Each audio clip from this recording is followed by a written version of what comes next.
우리의 도움은 천지를 지으신 여호와의 이름에 있도다.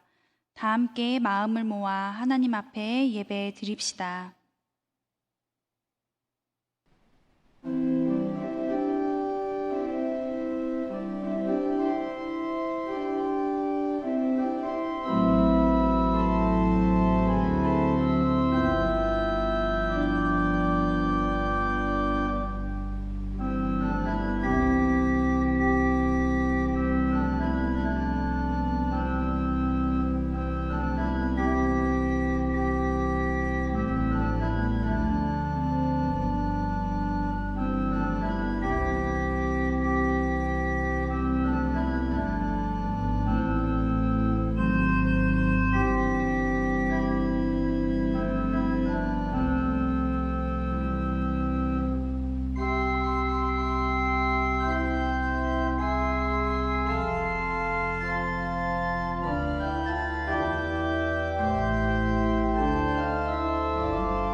성령께서 교회에게 주시는 말씀을 들으십시오. 마태복음 16장 13절에서 20절의 말씀입니다. 예수께서 빌립보의 가이사랴 지방에 이르러서 제자들에게 물으셨다. 사람들이 인자를 누구라고 하느냐? 제자들이 대답하였다. 세례자 요한이라고 하는 사람들도 있고 엘리야라고 하는 사람들도 있고 예레미야나 예언자들 가운데 한 분이라고 하는 사람들도 있습니다. 예수께서 그들에게 물으셨다. 그러면 너희는 나를 누구라고 하느냐? 시몬 베드로가 대답하였다.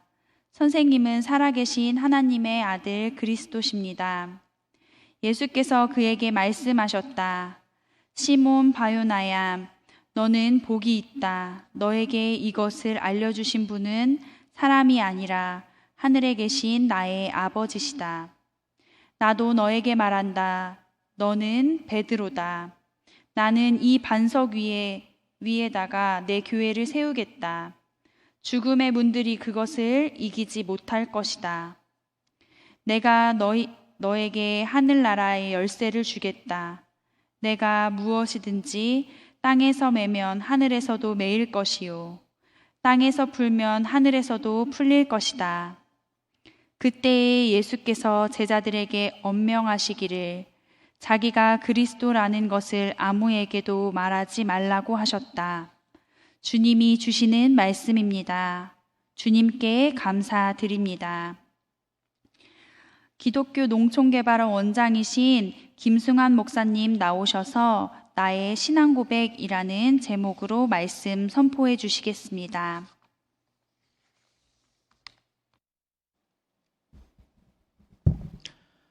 네, 반갑습니다.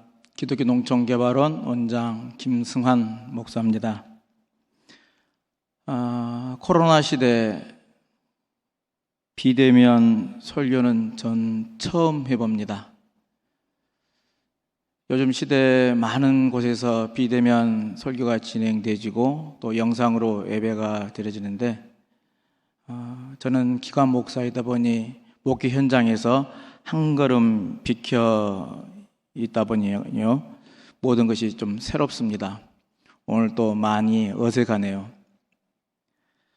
많은 교회들이 어려움을 겪고 있다고 그렇습니다. 교회의 본질은 그리스도인의 무리가 교회의 본질인데요, 함께 모여서 하나님께 찬양하고 또 성례전을 베풀고 그 힘을 얻어서 세상에 나가 하늘의 뜻을 전하는 것이 그리스도의 임무일진데 모이지를 못하니 얼마나 답답하고 힘들겠습니까? 교회들의 그런 어려운 사역들은 충분히 이해하면서도요, 그러나 제가 접하고 있는 매스컴을 통해서 만나는 교회의 모습들은 참으로 안타깝기 짝이 없습니다.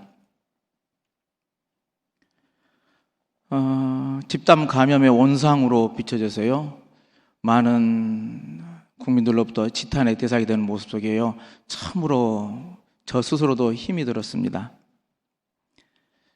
그런데 가만히 보니요, 교회들이 그 교회의 본질적인 모습보다는 이제 어느 정도 그 지금의 교회의 모습을 유지하고 또 현상 유지를 위해서 그런 여러 가지 어려움들을 타개하기 위해서요, 무리하게 모이고 행동하고 하면서요, 집단 감염을 발생하는 걸 보면은요, 참 또 교회 세상 사람들이 보는 우리 교회의 모습들은 참으로 이기적이다 하는 생각들을 하지 않을까 싶습니다.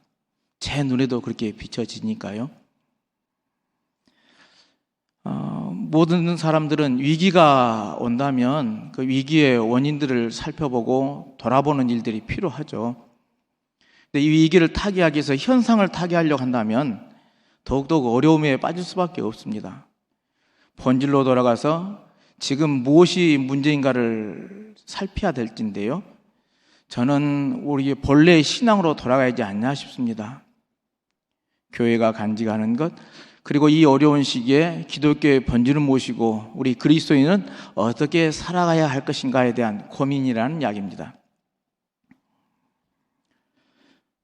오늘 본문은 주님께서 우리에게 묻습니다. 너희는 나를 누구라 하느냐 하는 그 질문이죠. 매일 저도 이 질문 앞에 서고 이 질문에 대답을 합니다. 특별히 예수님은 세상 사람들의 평가보다는 너는 나를 누구라 하느냐고 질문합니다. 나의 신앙의 고백을 요구하신다는 이야기입니다.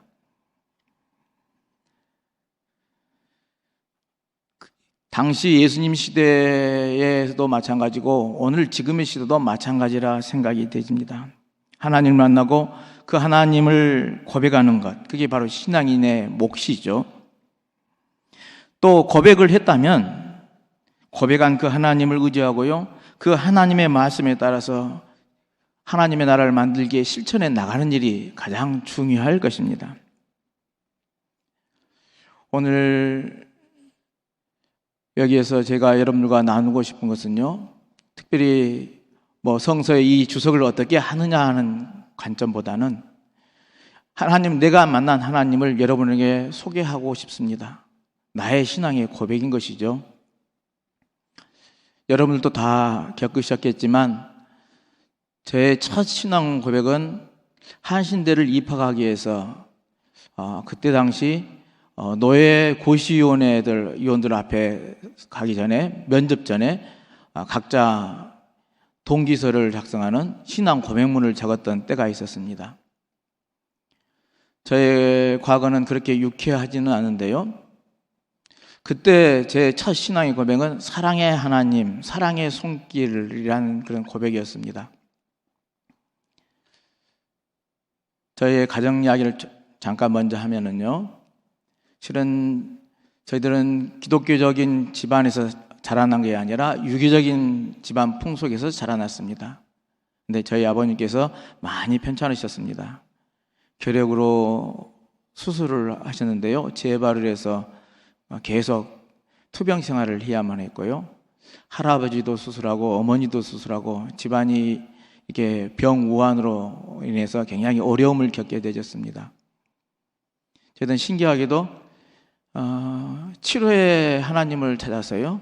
교회 가면은 병 낫는다는 주변 전도인의 권고에 따라 저희 온 가족은 교회에 다니기로 작정을 하고 교회에 첫 발을 내디딘 가정입니다. 근데 교회에 다닌다고 그래서 저희들의 아버님의 병환이 치료되느냐? 그렇지는 않습니다. 교회 다니고 세례받고 그 이듬해 2년 만에 소천을 하셨습니다. 그리고 아버님이 가지고 있던 그 결핵을 제게 복균자로 있다가 중 3학년 때 저에게 발현이 되지면서요, 급속하게 와서 굉장히 저도 사경을 해볼 정도로 어려움을 겪는 그런 과정들이 있었습니다. 그때 저희 집안의 모교로 할 수 있는 고향교회 강진읍교회 교우들은요, 저희 가정들을 위해서 물심양면으로 도와주셨습니다. 제가 목사 후보생이 되기 위해서 노예 목사님들 앞에 서기 전 그 동기서를 적으면서요, 그 과정들을 서술하고 그때 저희 가정에 베풀어 주셨던 그 손길이 하나님의 사랑의 손길이었습니다. 그래서 저는 목사가 되어서 그 사랑의 손길을 펼치는 목회자가 되겠습니다라고 고백한 것이 제 신앙 고백의 첫 포문이지 않냐 싶습니다. 대학에 와서의 제가 만난 하나님은요, 불의를 참으시지 않는 그런 하나님이셨습니다. 정의의 하나님이시죠. 80년대 대학을 다녔던 저로서는요, 사회적인 환경에 영향을 받지 않을 수가 없었던 것이죠.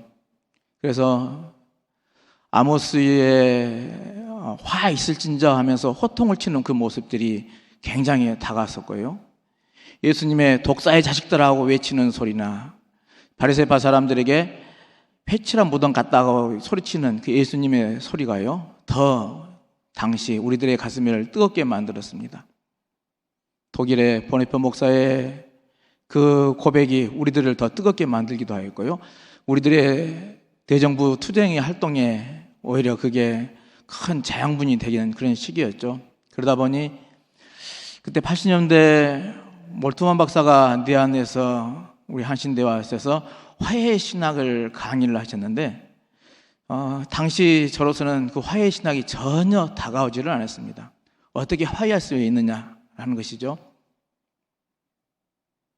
그러면서 자연스럽게 당시의 정황상 민중신학이나 해방신학이 더 우리들을 뜨겁게 만들었고요, 그리고 가난한 자, 약한 자, 소외받는 자들 곁을 다가가는 것이 의무처럼 여기던 시대를 학교 생활을 마쳤습니다.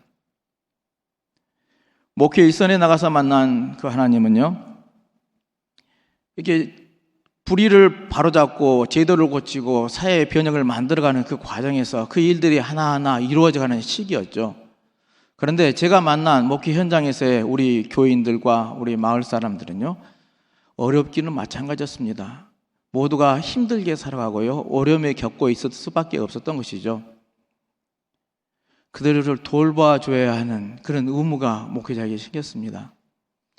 어린이는 어린이대로, 어른은 어른대로 모두가 돌봄의 대상이었는데요, 제가 만난 그때 당시 하나님은요, 돌봄의 하나님이었습니다. 그리고 저의 목회는 돌봄의 목회를 할 수밖에 없었죠. 내게 다가왔던 그 하나님의 모습이 그러하였고, 내가 살펴야 할 대상들이, 우리 교우들이 그렇고 지역민들이 모두가 그렇게 살펴드려야 할 대상들이었습니다. 무안혜성교회에서 4년간 농촌 목회 경험과 그리고 강진 칠량교회에서 21년간의 목회 경험들은 대부분 이 돌봄을 주제로 하는 목회였다고 지금 고백할 수 있을 것 같습니다. 목회 현장에서 만난 그 목회 대상들은요, 어린이는 어린이대로, 노인은 노인대로, 또 농민은 농민들대로 다 돌봐드려야 할 대상들로 제 눈에 비쳤습니다. 지금 해교에 보니요, 참 많은 일들이 이루어졌는데요.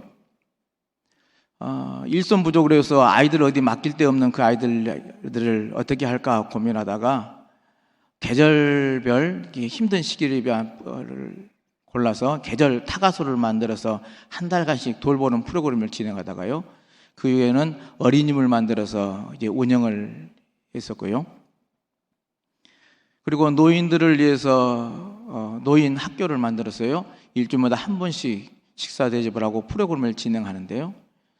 당시 정태희 교수님 오셔서 이 노인들에게는 이렇게 모이고 함께 모일 수 있는 공간과 환경을 제공한 것도 큰 역할이라고 제게 북돋아 주셨어요. 끝까지 제가 목회 기간 동안 그 프로그램을 진행할 수가 있었습니다. 그런데 또 그렇게 움직일 수 있는 노인뿐만 아니라 움직일 수 없는 노인들이 또 내 눈에 보이다 보니요, 그들을 위해서 시설, 기관들을 만들었다 싶어서 요양원을 만들어서 운영을 하게 되었고요. 또 집에서 움직이는 독거 노인들의 독거사들이 사회적 문제가 되니까 그들을 위해서 노인 안부 살피기라는 프로그램을 만들어서 이제 구역별로 또 교원들이 신방할 수 있도록 조치를 했었고요. 혼자 사신 분들을 홀몸 독거노인 반찬 배달 서비스라는 프로그램을 군청과 함께 연결해서요, 노인들을 돌보는 일들을 진행을 했었던 것이죠.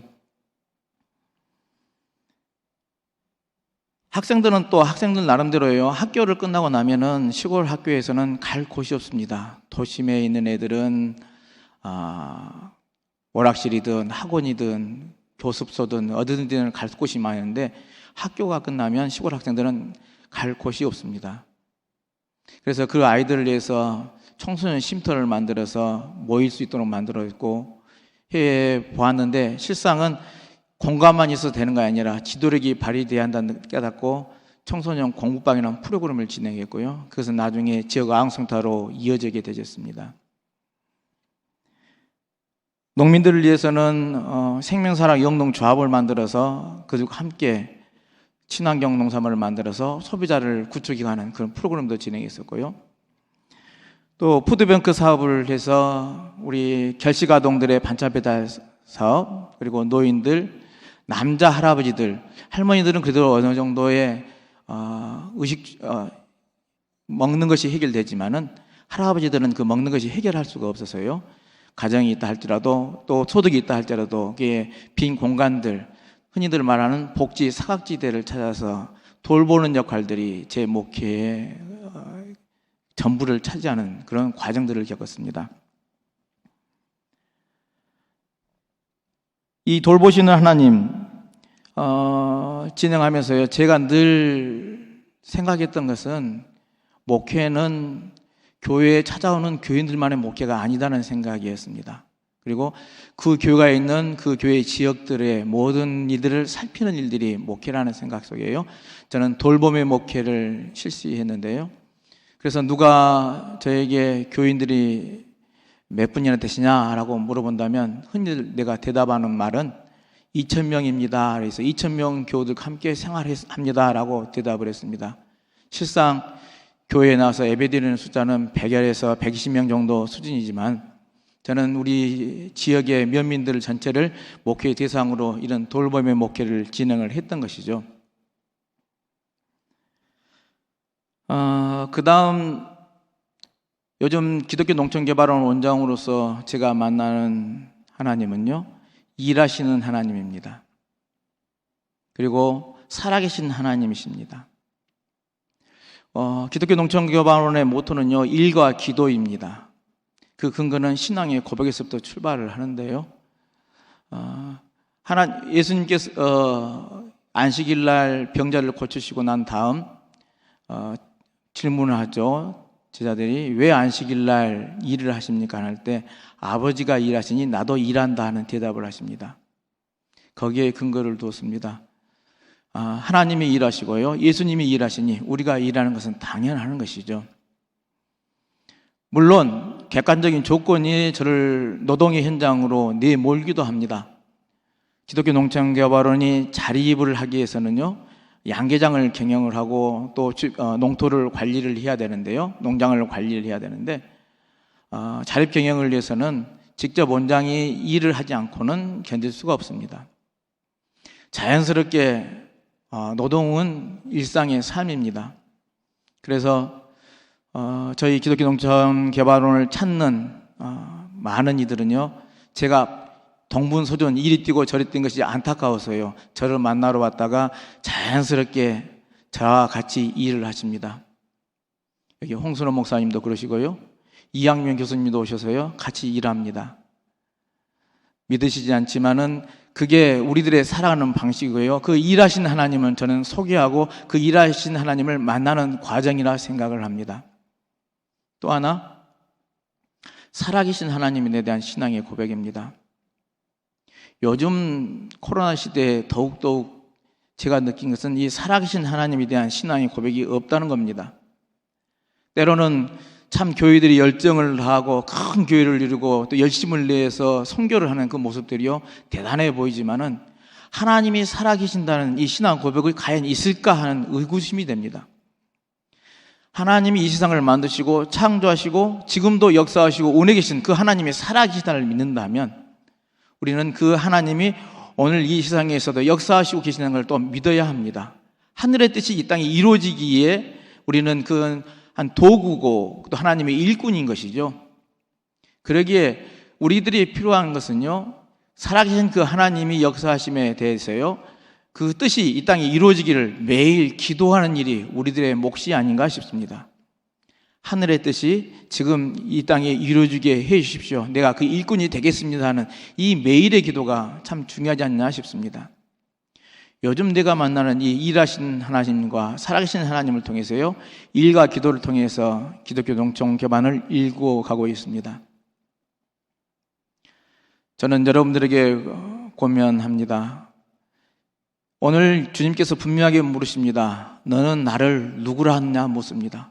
세상 사람들이 하는 그 질문이 아니라 세상 사람들이 평가하는 그 하나님이 어떤 하나님이냐, 신학자가 말하는 그 하나님 그거 아니라 네가 고백하는 그 하나님은 누구냐 하는 겁니다.